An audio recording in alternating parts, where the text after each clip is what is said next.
सलाम नमस्ते सत श्री अकाल जनाब। ईद दी जफ्फियां ते ढेर सारा प्यार जनाब। मुसलमाना ईद मुबारक, शैताना आज़ादी मुबारक। तुसां पता है जनाब शैतान ते आज़ाद होई गए, असां को तकाली आज़ाद हो गए, लेकिन गंजा दलाल ते पप्पू लेड़ा ते गाइया कुकड़ी चोर ते जंदरे वाले ते मोने ये शैतान जेड़े ने ये अज आज़ाद हो गए। असां ते सारे आज़ादी मुबारक जनाब। ईद मुबारक मेरी तरफों खास तौर पे गिटा शैतान भी है लोगों के असल में ज्यादा कहन रहन होंगे ते इन्हां दा प्यो हैन कहन मैं एक टेलीफोन किया है और मैं जी ये मसला है जब तुसां दा एन वैन करा बैठा है इस चीज़ दसो आता है उत्थे कोई तेरा पैसा देना सो ते मुझको दसो उत्थे दे मसले उत्थे ही निभावे हो मतलब उत्थे एन वैन करा भी जो मर्जी करा देता है तो उत्थे दे केस हो जाने ते उससे काम जाना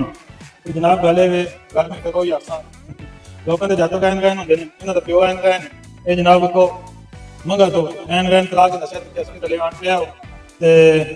अगली नस्ल भी इन्हां दी एन वैन ही होनी उसको कुछ आखते हैं वो बेटा ही दसता है कि आता है मेरी कण के बाद 8 साल बाद जंदो होया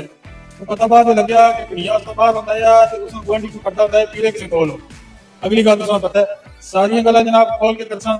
इत्थे यूरोप पे मां एक हुक्म मिलिया वो आता है कि जनाब गेटा साहब फरमांदे ने कि उत्थे अपने इलाके वे मैं जदों घरों बाहर निकलना होना है तो बूटां उत्ते कपड़ा मारने वास्ते मैं एक आदमी रखदा होंदा है तो जनाब जेडे लोग उत्थे रहिंदे ने उन्हां पता है कि इन्हां ने बूटां उत्ते कपड़े मारने वास्ते कितने कुछ आदमी रखे दे ने गेटा बेचारा 80 साल की उम्र वे सारी दिहाड़ी बह के सीमेंट बेचता रहिंदा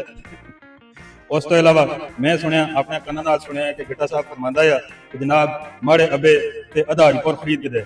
वो भी जेडे लोग उत्थे रहिंदे ने उन्हां पता है कि जनाब इन्हां दे कितने बंगले बने दे ने निक्के निक्के कमरे निक्के निक्के मकान इन्हां दे अबे ने इन्हां दी माऊ प्यार देना होवे ते हफ्ता हुंदा थले गुदामे में आई हो क्योंकि कमरे इतने निक्के निक्के ने कि जनाब दीवारां भी है जियां कि बंदा एक कमरे में कुर्सी मारे ते दूसरे कमरे में आवाज आती है ऐ दस्यो जरा हकीकत है वे या नहीं गिटा सीमेंट बेचदा 80 साल की उम्र वे या नहीं कमरे निक्के निक्के है ने या नहीं इन्हां दी मां तले गुदामे में सूई है या नहीं ये सारियां गल्लां दसो सारियां गल्लां करसां जनाब तुसां नाल असां दा काम है सच बोलना कोई गल पूरी होई ते बिल्कुल गिला करसो बहरहाल जे सच्ची गल है तो तुसीं सां एप्रीशिएट करसो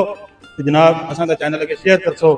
जिस वेले 1 लाख के स्कोर ते सब्सक्राइबर होसन ते सारियां गल्लां खोल के बयान करसां जनाब गंजे दलाल दा भी दस्सां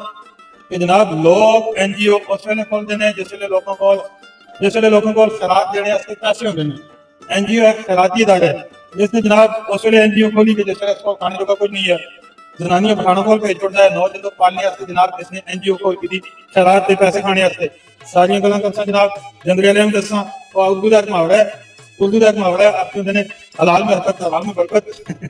बस जंदरे वाले जनाब हराम की बरकत लगी और दाने पीने जनाब बाजारों में बह गए ने जहाँ तक उन्होंने हाले भी मवेशिया असम जो हाले भी नहीं करता जत्ता हाले भी बेचते हैं असम के जत्ता हाले भी जनाब दादियों के करके तरस लाते हैं सारियां गल्लां दस्सां बहरहाल तुसां दस्सिया जनाब कि जिसले 1 लाख या स्कोर के सब्सक्राइबर होसी सारियां दे बारे में गल्लां करसां फिलहाल मुसलमाना ईद मुबारक शैताना आज़ादी मुबारक जनाब पप्पू फलाटियां भी आज़ादी मुबारक भाई पूरी दौर में आज़ादी मुबारक जंदरे वाले गंजे दलाल स्पेशली बेटे हैं बहन मेरी तरफों आज़ादी मुबारक जनाब हाँ जी वाले खालिदा भुलिया मरे उसने जनाब अपनी मंगेतर छोड़ के सारी उम्र उसामे दी माऊ की खिदमत में ला छड़ी सी जिंदाबाद जनाब हाफिज साहब उन्होंने कच्चे कोठे के दरवाजा नहीं होंदा फिर क्या जनाब प्यो बखाना खुदकुशी करके मरिया जनाब बाबू ने तला पता लड़िया दवाइयों के पैसे नहीं हो बेचारी उस तरह से मरी फिर क्या है जी फिर आराम की बरकत सारियां गल्लां करसां भराओ सारे तुसां दस्सां काजी रिश्वत खौर के बारे में भी दस्सां 5 लाख रिश्वत खा के उतो 2 लाख उधार मांग के भी खा गए उन्होंने अस्पतालों का किस्सा बयान करसां जनाब जिसका शिकार मैं भी होया मेरा बीपी लो होना शुरू होया जिहड़ा बंदा उत्थे जुले ते उस जनाब टीका चाट छोड़ते हैं गिला करे तो खफा होंदे ने वो जिक्र भी सारा करसां सारे शैतानां दा दस्सां लेकिन जनाब जदों 1 लाख या उस तो ज्यादा सब्सक्राइबर होसी ये गल मैं तुसां पहले दसी है 10-20-50 हज़ार लोगों नाल गल करने का वो चस्का नहीं आता जिस की अज वास्ते इतना ही काफी है जनाब मेरी तरफ एक बार फिर मुसलमाना ईद मुबारक शैताना आज़ादी मुबारक जनाब हाजी अब्दुल रज़ाक साहब आज़ादी मुबारक पप्पू फलाटिया साहब आज़ादी मुबारक जंदरे वाले आज़ादी मुबारक जनाब अली बाजियां भी गाइए कुकड़ी चोर भी मेरी तरफों बहुत बहुत आज़ादी मुबारक जनाब बाकी सारे मुसलमान भरावां ईद मुबारक वो किसी शायर ने क्या खूब फरमाया है कि रब दा शुक्र अदा कर भाई कि जिसने तनौली कौम बढ़ाई ਉਹ ਬਾਈ ਬਣਾਈ ਵਾਲਾ ਜਿਹੜਾ ਸ਼ੇਰ ਆ ਉਹ ਪੁਰਾਣਾ ਹੋ ਗਿਆ। ਤੁਸਾਂ ਤਨੋਲੀ ਕੌਮ ਦੇ ਸਾਰੇ ਕਿਸੇ ਸੁਣਾਸਾਂ ਜਨਾਬ, ਲੇਕਿਨ ਟਾਈਮ ਆਣੇ ਉੱਤੇ ਵੀਡੀਓ ਚੰਗੀ ਲੱਗੇ ਤੇ ਅੱਗੇ ਸ਼ੇਅਰ ਜ਼ਰੂਰ ਕਰਸੋ। ਤੇ ਈਦ ਦੇ ਹਵਾਲੇ ਨਾਲ ਆਪਣੇ ਲੋਕਾਂ ਦੇ ਬਾਰੇ ਵਿੱਚ ਇੱਕ ਖੁਸ਼ੂਸੀ ਨਜ਼ਮ ਵੀ ਲਿਖੀ ਹੈ ਜਿਹੜੀ ਕਿ ਤੁਸਾਂ YouTube ਚੈਨਲ ਤੇ ਮਿਲ ਸੀ, ਉਹ ਜ਼ਰੂਰ ਦੇਖਿਓ ਜਨਾਬ। ਦੇਖ ਕੇ ਹੋਈ ਮਜ਼ਾ ਆਇਆ ਉਸ ਨਹੀਂ ਦੇਖੀ ਤੇ ਦੇਖਣਾ ਨਹੀਂ ਭੁੱਲਣਾ। ਇਸ ਕੋਲ ਪਿੱਛੇ ਕਰੀਬ ਲਾਸਨ ਦਾ ਗਾਰਡਨ ਹੈ, ਅਸੀਂ ਜ਼ਰਾ ਈਦ ਮਨਾਉਣ ਵਾਸਤੇ ਇੱਥੇ ਆਏ ਹਾਂ। ਤੇ ਬਾਕੀ ਗੱਲਬਾਤ ਫਿਰ ਅਸੀਂ ਜਨਾਬ ਇੱਕ ਵਾਰੀ ਫਿਰ ਮੁਸਲਮਾਨਾਂ ईद मुबारक, शैताना आज़ादी मुबारक, पाकिस्तान जिंदाबाद। अस्सलाम वालेकुम।